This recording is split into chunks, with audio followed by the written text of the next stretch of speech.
I just got back from a frightening experience. There was a demonstration downtown in front of the induction center.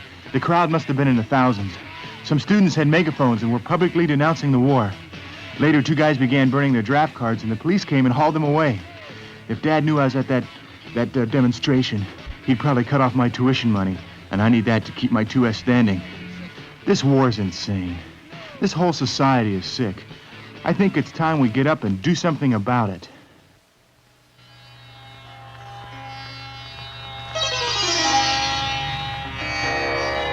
Well, here I am a senior, and college hasn't done me that much good. How can papers on Charlemagne or reports on Wuthering Heights be relevant to what's going on today? Dad pretty much has abandoned me. When he found out I was living with the girl, he cut off my support. He's got this married thing, and I passed that off a long time ago. I'm opening up to a lot of new experiences. This Maharishi came by last month and turned us on to meditation. It's quite enlightening. That's about the time I took my first trip. My buddies were doing it, so I said, what the heck?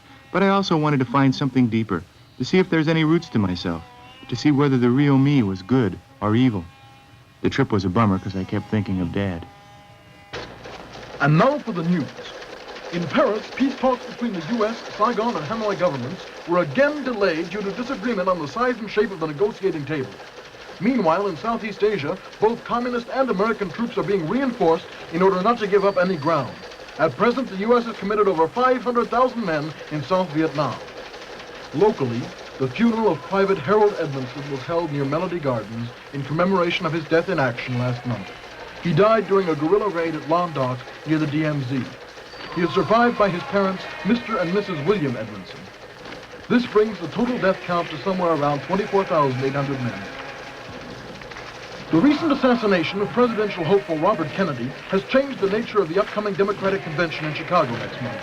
Vice President Humphrey has a commanding lead, but now Kennedy's support has been shifted to the anti-war candidate Eugene McCarthy. In the end, though, Chicago will tell the whole story.